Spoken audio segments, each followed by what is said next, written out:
오늘 저는 한 인물을 소개하면서 이 시간 말씀을 시작하기를 원합니다. 실패한 인생이라고 생각했던 한 사람이 있었어요. 그래서 모든 것을 포기한 채 아무도 알아주지 않는 그 광야에 묻혀 조용히 살아온 40년의 시간이었습니다. 그는 그 40년의 시간 동안 철저히 사람들로부터 잊혀져 가는 무명의 삶을 살게 됩니다. 오직하면 태어난 첫 아들의 이름을 이렇게 지어 자신의 인생을 표현했겠습니까? 내가 타국에서 나그네가 되었음이라. 실패한 인생처럼 보여졌던 그였지만 하나님은 그를 잊지 않으셨습니다. 그래서 그를 찾아오셨고 그에게 사명을 주셨어요. 그 사명을 받고 나서 그는 어떻게 쓰임을 받는가? 그는 한 민족을 지난 400년 고통의 시간 속에서 건져 올리는 구원의 역사를 이루어내는 하나님의 도구로 쓰임 받습니다. 그리고 그때 비로소 그의 지나온 인생이 해석되어집니다. 왜? 그가 가족의 품이 아닌 애굽의 궁정에서 자라야 했었는가? 왜 그가 그 장인 이드로의 양무리를 치며 이 신의 광야를 누벼야 했었는가? 그는 바로 이스라엘 백성들을 애굽에서 구출하여 이 신의 광야를 지나가야 했기 때문이죠. 여러분 누구입니까? 모세죠. 여러분 모세의 인생뿐이겠습니까?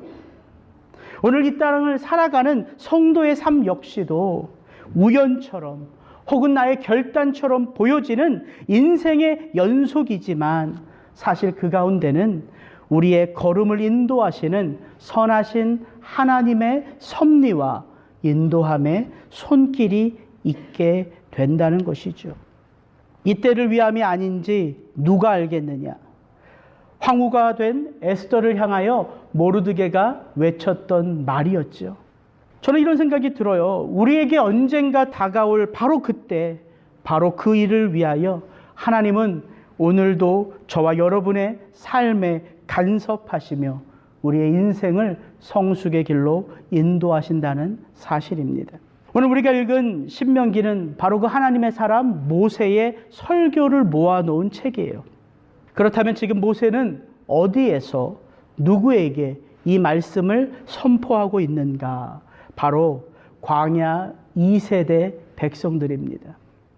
지금 이들의 손을 잡고, 아니 이들을 등에 업고 피의 재앙이 몰아치는 애굽을 급하게 탈출하여 광야로 나섰던 그들의 아버지, 할아버지 세대는 지난 40년 광야의 길을 걸어오면서 어느덧 역사의 뒤로 사라져 버렸습니다. 그리고 그 꼬마들이 이제는 어느덧 성장하여 지금은 약속의 땅 앞에 서 있는 것입니다. 모세는 바로 이 광야 2세대 백성들에게 가나안 땅이 바라다 보이는 모압 평지에서 그들의 부모 세대의 삶을 마음 깊이 간직한 증인으로서 하나님의 말씀을 선포하고 있는 거예요. 저는 오늘 우리가 함께 읽은 이 신명기 8장의 말씀을 통하여 광야 같은 이 세상 한복판에서 살아가는 우리 성도는 과연 하나님의 백성으로서 무엇을 기억하며 무엇에 집중하는 삶을 살아야 되는가 살펴보기를 원합니다. 주제는 성도의 성숙을 이루어가는 재료가 무엇이냐는 거예요. 우리에게 다가오는 모든 일들이에요. 저는 그것을 한 단어로 시험과 유혹이라는 말로 살펴보기를 원합니다. 오늘 1절 말씀을 같이 한번 읽어볼까요? 내가 오늘날 명하는 모든 명령을 너희는 지켜 행하라. 그리하면 너희가 살고 번성하고 여호와께서 너희의 열조에게 맹세하신 땅에 들어가서 그것을 얻으리라. 또 율법, 또 말씀. 과연 광야 2세대 백성들이 그들의 리더인 모세가 이렇게 말씀을 선포할 때에 그런 반응으로 받아들였을까 싶더라고요. 왜 모세는 능력 있는 삶, 축복된 삶을 여호와의 말씀에 순종하는 모습으로 그려내고 있는가? 저는 그리하면 너희가 살고, 저 살고라는 단어가 제 마음에 깊이 들어오더라고요. 대충대충 살아가는 삶이 아니에요. 그냥 임기응변으로 내가 이런 상황에서는 이렇게, 저런 상황에서는 저렇게 살기 위하여 말씀이 주어지는 게 아니에요. 그것은 하나님의 백성들의 삶이 아닙니다. 오늘 모세가 이 광야 2세대 백성들에게 너희가 여호와의 명령, 그의 율례와 규례를 지키면, 그리하면 너희가 살고, 어떻게 사는 거예요? 번성하며 사는 거예요. 하나님의 약속하신 땅에 들어가서 그 땅을 믿음으로 취하는 거예요. 어떤 삶이에요? 한마디로 말하면 하나님의 역사를 체험하는 삶.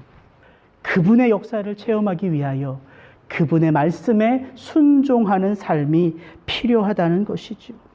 지금 이 모압 평지에서 가나안 땅을 바라보며 전의를 불태우고 있는 이 광야 2세대 백성들, 이들의 아버지는요, 다른 것이 없어서 역사의 뒤안길로 사라진 게 아니에요. 바로 이 여호와의 말씀에 순종하지 못했기 때문에 사라진 거예요. 그래서 모세는 다른 말 하지 않아요. 그들이 믿음이 없어서 하나님을 시험한 것처럼 너희는 믿음 없이 하나님의 약속의 땅을 취할 수 있는 것이 아니라 그 말씀을 순종하는 믿음으로 약속의 땅에 들어가야 된다. 말씀을 시작하는 것입니다. 성경에 보면 이 광야 2세대의 부모 세대를 성경은 어떻게 표현하냐면 목이 곧은 백성이라 표현해요. 목이 곧은 백성. 그리고 이제 8장에서 한 장만 넘겨보면 그들이 어떤 삶을 살아왔는지 모세가 이렇게 가르쳐 줍니다. 너는 목이 곧은 백성이니라.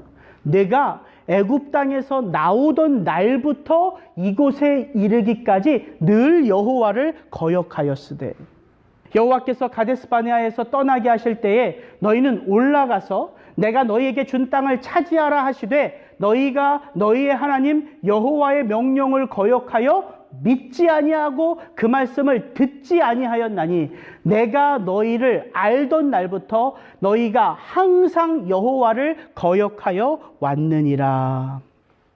이 백성을 어떤 백성이라고 표현합니까? 늘 여호와를 거역했던 백성이래요. 어디서부터? 애굽에서 나오던 날부터 지금 이 순간에 이르기까지. 너희를 알던 날부터 너희가 항상 여호와를 무시했던 백성이라는 거예요. 명령을 거역하여 믿지 아니하고 듣지 아니하고, 믿지 않고 듣지 않은 게 뭐냐면 하나님을 무시하는 거예요. 제가 이 9장의 말씀을 읽으니까 왜 모세가 지금 다른 얘기하지 않고 우리는 살려면 여호와의 말씀을 순종해야 된다라고 이야기하는지 너무 분명하게 알겠더라고요. 여러분, 이스라엘 백성들이 어떤 백성이냐면요, 하나님이 이스라엘 백성들을 출애굽해서 애굽에서 나왔어요.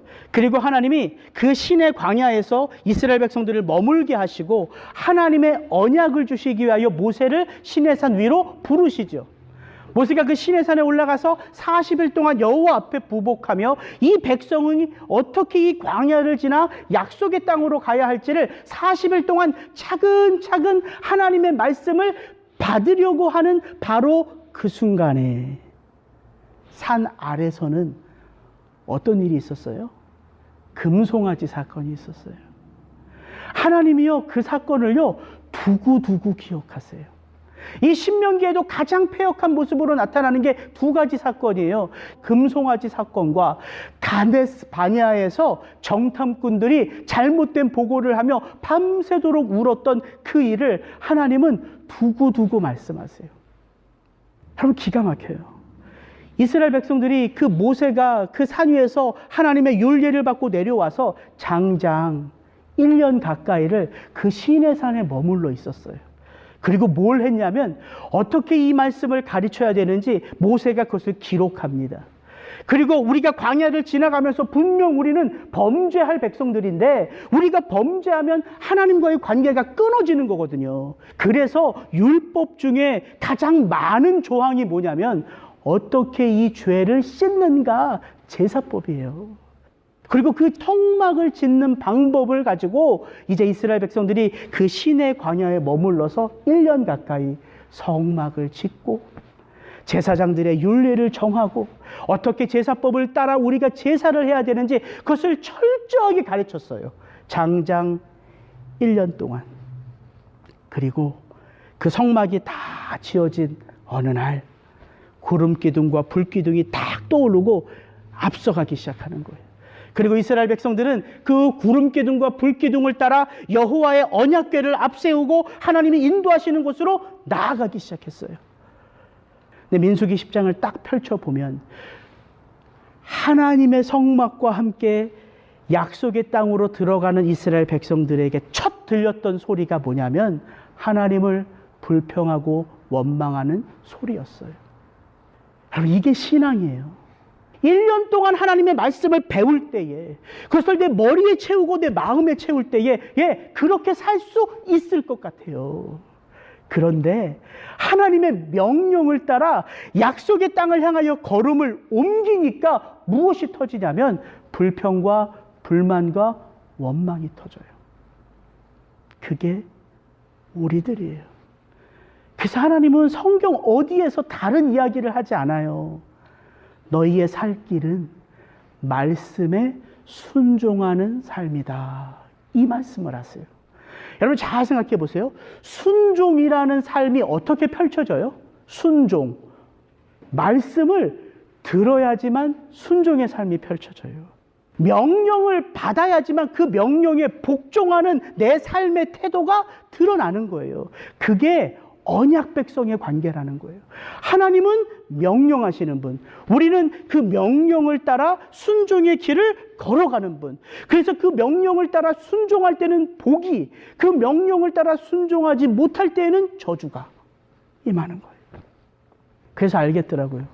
왜 모세가 다시금 또 이 약속의 말씀을 따라 순종하는 삶을 살라고 이스라엘 백성들에게 이야기하는지. 저는 이스라엘 백성들에게 축복은 다른 게 아니었어요. 거역하고 또 거역하고 또 거역해도 그들에겐 누가 있었냐면 이 말씀에 순종하라는 하나님의 사람이 있었어요. 오직 살 길은 말씀이신 여호와를 따르는 것이다. 끊임없이 그들에게 선포하는 모세가 바로 그들에게는 축복인 거지요. 마치 이 땅을 살아가는 저와 여러분들에게 성령 하나님이 끊임없이 우리 가운데 그 말씀이신 예수 그리스도를 따라 살아가는 것이 유일한 살 길이다 가르쳐 주는 것처럼 오직 그 길만이 살 길인 것입니다. 오늘 우리 2절 3절 말씀 같이 한번 읽어보겠습니다. 2절 3절입니다. 내 하나님 여호와께서 이 40년 동안에 너로 광야의 길을 걷게 하신 것을 기억하라. 이는 너를 낮추시며 너를 시험하사 내 마음이 어떠한지 그 명령을 지키는지 아니 지키는지 알려 하심이라. 너를 낮추시며 너로 줄이게 하시며 또 너도 알지 못하며 내 열조도 알지 못하던 만나를 내게 먹이신 것은 사람이 떡으로만 사는 것이 아니요 여호와의 입에서 나오는 모든 말씀으로 사는 줄을 너로 알게 하려 하심이니라. 모세가 이 광야 백성들에게 한 가지를 명심하라고 얘기해요. 그게 뭐냐면 기억하라 이거였어요. 기억하라. 무엇을 기억하라고 이야기합니까? 이 광야의 길을 누가 걷게 했는지를 기억하라는 거예요. 누가 광야의 길을 걷게 하셨습니까? 하나님이에요. 하나님. 가장 먼저 기억해야 될 것이 그거예요. 하나님. 제가 사실 오늘 이 성숙의 재료, 우리의 삶에서 경험하는 모든 것을 통하여 하나님은 성도의 삶을 빚어간다라는 이 주제를 굉장히 일찍 제가 준비했어요. 이 본문을. 근데 어제 말씀을 준비하는데 굉장히 많은 내용들이 막 복잡하게 제 마음을 이렇게 움직이더라고요. 제가 2절, 3절을 묵상하는데 밑으로 내려갈 수가 없어요. 계속해서 맴돌더라고요. 2절, 3절을 읽고 또 묵상해도 이게 벗어나지 않고 계속 맴돌아요. 근데 뭐가 맴도냐면 저 노랗게 칠한 저 두 단어들이 제게 맴돌아요. 그가 알려 하심이라. 그가 너로 알게 하려 하심이라. 마치 이게 장난하는 것처럼 제가 계속해서 두 군데서 왔다 갔다 하더라고요. 왜 우리 인생 가운데 시험이 있는가? 왜 우리의 삶 속에 유혹이 있는가? 하나님이 알고 싶대요. 무엇을? 저와 여러분들이 어떤 태도로 이 땅을 지금 살아가고 있는지 알고 싶다는 거예요. 알고 싶다. 그분이 우리의 삶에 관심이 있다는 거예요. 우리가 도대체 어떤 생각을 하며 살아가고 있고 우리가 도대체 어떤 마음의 태도로 그 하나님을 생각하고 있는지 누가 알고 싶다고요? 하나님이 알고 싶다고요. 하나님이 알고 싶어서 어떤 행동을 취했냐면 우리를 낮추시고 줄이게 하셨대요. 낮추시고 줄이게. 어떻게 나의 삶을, 내 인생을 하나님이 낮추시는가? 다양한 방법들이 있겠더라고요. 나로 하여금 저 바닥을 치게 해요. 끊임없이 무엇을 하려고 해도 안 되게 길을 막으세요. 저의 삶 가운데 하나님이 소중한 어떤 것을 빼앗아 가시기도 하세요. 목표는 있는데 목표에 도달하지 못하도록 길을 막으시기도 해요. 여러 가지 방법으로 하나님이 성도의 인생 길을 막으시기도 하고 빼앗기도 하고 방해하기도 하세요. 왜? 도대체 네가 나를 어떻게 생각하며 어떤 삶의 태도로 나를 믿고 있는지를 알고 싶어서. 여러분, 이 백성들이 어떤 백성들입니까? 하나님이 친히 당신의 어깨에 들러매고 그 400년 동안 고통받는 애굽의 땅에서 친히 데리고 나오신 그 백성들이에요. 근데 왜 그 백성들로 하여금 광야의 길을 걷게 하시냐는 거죠. 알고 싶어서. 제가 하나님한테 묻고 싶더라고요. 하나님, 꼭 그렇게 해야지만 알 수 있는 분이십니까? 그렇게 꼭 내 가장 소중한 것을 빼앗아가고, 그렇게 꼭 내가 가장 원하는 것을 이루지 못하도록 길을 막고, 그렇게 꼭 나로 하여금 저 밑바닥을 쳐서 그 누가 봐도 추한 삶인 것을 깨닫게 하고 알게 하고 보여주는, 꼭 그렇게 하셔야지만 하나님, 저를, 제 마음을 아시는 분이세요, 하나님? 제가 그 질문이 던져지더라고요. 그때 한 가지 이 본문이 다시 제게 보였어요. 여러분, 광야 1세대 백성들은 어떤 시험을 받았어요? 낮아지고 줄이고 없고 결핍의 시험을 받았어요. 그럼 지금 이 광야, 40년 광야라고 하는 그들이 거쳐서 지나가야 할 이 광야와 오늘 본문을 자세히 읽어보면 대척점에 있는 또 하나의 장소가 나와요. 그게 뭘까요? 7절에 나와 있는 아름다운 땅이에요. 약속의 땅, 하나님의 축복의 선물인 가나안 땅. 이게 광야와 대척점에 있어요. 그 젖과 꿀이 흐르는 아름다운 땅은 어떤 곳인지 모세는 이렇게 설명해요. 제가 한번 읽어드릴게요. 내 하나님 여호와께서 너로 아름다운 땅에 이르게 하시나니 그곳은 골짜기에든지 산지에든지 시내와 분천과 샘이 흐르고 밀과 보리의 소산지요 포도와 무화과와 석류와 감람들의 나무와 꿀의 소산지라. 너의 먹는 식물에 결핍함이 없고 내게 아무 부족함이 없는 땅이며 그 땅의 돌은 철이요 산에서는 동을 캘 것이라. 내가 먹어서 배불리고 내 하나님 여호와께서 옥토로 내게 주셨음을 인하여 그를 찬송하리라. 예, 그 아름다운 땅은 어떤 땅이에요? 말 그대로 진짜 아름다운 땅이에요.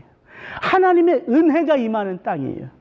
그래서 하나님의 은혜로 살아가는 땅, 그래서 때를 따라 비를 주시는 땅, 관계를 하는 땅은 아니에요. 그러나 하나님이 풍성한 열매를 거둘 수 있도록 때를 따라 비를 내리시는 땅이에요. 그래서 풍성하게 거둘 수 있는 땅이에요. 그 땅에 들어가면 뭐가 없어요? 결핍함이 없어요. 부족함이 없어요. 지천에서 원하는 것들을 취할 수 있는 바로 그 땅이에요. 그래서 너희가 그 땅에 들어가면 너희가 배부르고 하나님의 은혜를 체험하기에 너희들은 그 땅에서 여호와를 찬송하리라. 이게 바로 광야와 대척점에 있는 아름다운 땅이에요. 그 땅에서 이스라엘 백성들은 정말 여호와를 찬송하며 모든 것이 여호와의 은혜요, 모든 것이 축복의 선물임을 알고 그렇게 하나님을 예배했나요? 그렇게 예배했어요? 아니에요. 그렇게 예배하지 않았어요. 8장을 계속 읽어보면 19절, 20절에 모세가 이렇게 말해요. 내가 만일 내 하나님 여호와를 잊어버리고 다른 신들을 따라 그들을 섬기며 그들에게 절하면 내가 너희에게 증거하려니 너희가 반드시 멸망할 것이라. 여호와께서 너희 앞에서 멸망시키신 민족들 같이 너희도 멸망하리니 이는 너희가 너희의 하나님 여호와의 소리를 청종하지 아니함이니라. 이 8장의 19절 20절을 읽어보면요, 모세가 지금 광야 2세대 백성들에게 아직 약속의 땅에 들어가지 않았잖아요. 그러니까 우리가 들어가서 너무나 좋은 것을 누리고 너무나 행복하게 살다가 혹시 우리의 마음이 교만해지면 우리도 그 땅에 살던 적들같이 망할 거다. 그러니까 너희는 반드시 여호와를 잊지 말고 여호와를 기억하는 삶을 살아라. 이렇게 경고해 주는 말씀이잖아요. 그죠? 경고해 주는 말씀이에요. 근데 신명기를 계속 읽어 내려가면 이상한 장면을 만나요. 어떤 장면이냐면요, 이제 모세가 진짜 그 마지막의 삶을 다 해요. 그래서 모세를 이어 여호수아와 모세를 하나님이 회막 앞으로 부르셔서 인수인계를 먼저 해주시는 장면이 나와요. 그게 신명기 31장인데 여기 보면 이상한 말을 하세요. 제가 한번 읽어드릴게요. 여호와께서 모세에게 이르시되 너는 너의 열조와 함께 자려니와 이 백성은 들어가 거할 그 땅에서 일어나서 이방 신들을 음란히 쫓아 나를 버리며 내가 그들과 세운 언약을 어길 것이라. 그때 내가 그들에게 진노하여 그들을 버리며 내 얼굴을 숨겨 그들에게 보이지 않게 할 것인즉 그들이 삼킴을 당하여 허다한 재앙과 환난이 그들에게 임할 그때에 그들이 말하기를 이 재앙이 우리에게 임함은 우리 하나님이 우리 중에 계시지 않은 까닭이 아니뇨 할 것이라. 그들이 돌이켜 다른 신을 쫓는 모든 악행을 인하여 내가 그때에 반드시 내 얼굴을 숨기리라. 이거 무슨 말씀이세요? 경고하시는 말씀이에요? 아니요. 하나님의 예언의 말씀이에요. 그리고 하나님은 이 말씀 다음에 모세에게 한 노래를 지어 부르라고 이야기했어요. 근데 그 노래에는 기가 막힌 내용들이 있어요. 이스라엘 백성들이 그 땅에 들어가서 하나님의 버림을 받고 쫓겨서 포로로 잡혀가는 장면들이 나와요. 그러면서 뭐라고 하나님이 모세에게 말씀하시냐면 너는 이 노래를 불러 모든 백성들로 하여금 증거가 되게 하라. 참 은혜였어요, 제가. 왜냐하면 이 신명기 말씀을 제가 이번 주에 먼저 다 읽어버렸거든요.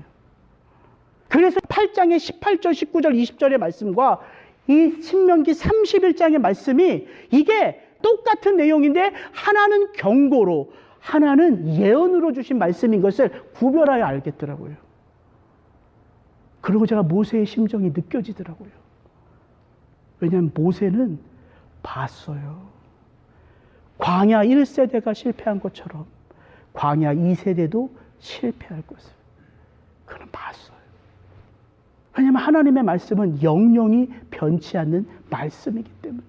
그것을 이미 모세는 다 알면서 이 모압 평지에서 자기는 들어가 보지도 못한 그 땅에 이스라엘 백성들이 그 광야 2세대가 들어가서 살 것을 하나하나 말씀으로 가르치는 거예요. 그 모세의 심정을 느끼겠습니까?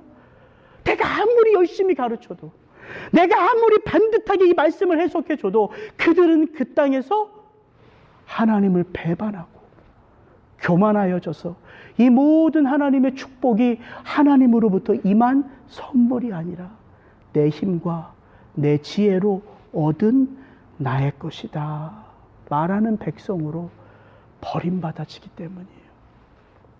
그래서 알았어요. 광야 1세대도 광야 2세대도 동일하게 하나님의 시험과 유혹 앞에서 무너져 내린 인생이에요. 광야 1세대는 철저하게 굶주리고 낮아짐. 광야 2세대는 하나님이 마음껏 높여주시고 채워주시고 기름 부어주셔서 철저히 교만해져서 자기 속에 자기를 우상으로 삼아 하나님을 저버리는 삶을 사는 모습. 그래서 알겠더라고요. 성도가요, 광야를 걸어가도요, 성도가요, 약속의 땅에 들어가도요, 그곳은 영원히 거할 곳이 아니에요.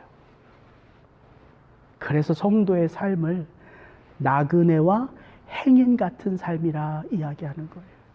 그래서 제가 던졌던 질문, 하나님은 우리를 그렇게 낮추시고 빼앗아 가시고 막으셔야지만 우리의 마음을 아시는 그런 하나님이십니까? 라는 제 질문 앞에 모세가 정확하게 답변을 줬어요.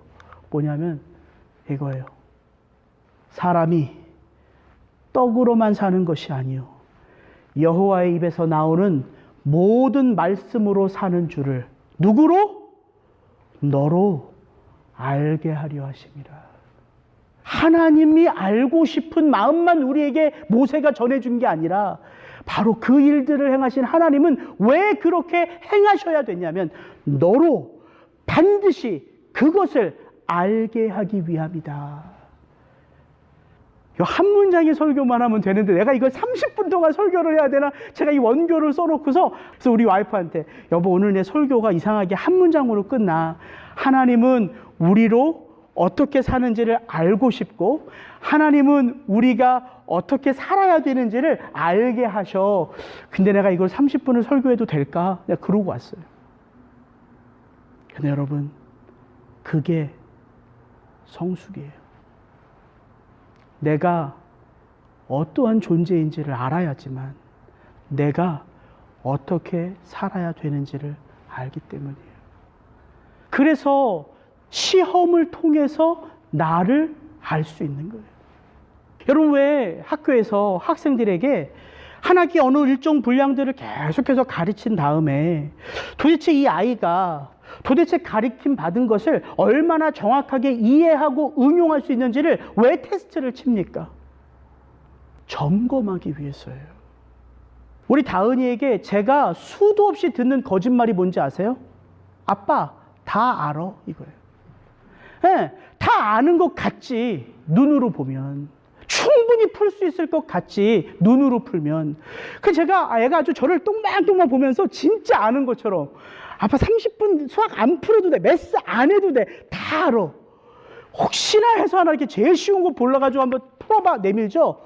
엉뚱한 거 찍고 있어요. 엉뚱한 거. 그래서 제가 막 확확 돌아요. 그 제가 아내한테 내 다은이 가르치면서 성격이 완전 나빠졌어. 그럼 우리 아내가 항상 그래요. 당신 성격은 원래 나빴어. 원래. 그게 우리예요. 머리로는 알 것 같아요. 눈으로는 알 것 같아요. 그러나 막상 손을 대서 그 문제를 풀어보면 풀리지 않는 부분들이 있어요. 그래서 테스트가 존재하는 거예요. 그래서 하나님이 아브라함을 시험하는 거고, 그래서 하나님이 한나를 시험하는 거고, 그래서 하나님이 룻을 시험하는 거고, 그래서 우리가 이 땅을 살아가면서 내가 얼마나 하나님 앞에서 자라왔는가는 바로 시험을 통하여 증거되는 거예요. 그래서 우리에게 시험이 유익한 거예요. 제가 항상 저희 형들한테 그랬어요. 형 나는 큰 시험에 약해. 이상하게 학력고사를 보면 모의고사 때보다 성적이 안 나오는 거예요. 항상 제가 외쳤던 말이 난 머리는 좋은데 실력은 있는데 큰 시험에 약해. 그때 우리 어머님이 뒤에서 조용히 하시는 말. 성적이 실력이다 임마. 큰 시험에 약한 게 어딨냐. 정확하게 맞아요. 핑계댈 수 없어요. 시험을 보면 핑계댈 수 없어요. 내가 예수님을 믿는 만큼, 내가 예수님을 따르는 만큼, 내가 예수님과 함께 교제한 만큼 풀어낼 수 있는 거예요. 요행은 없습니다.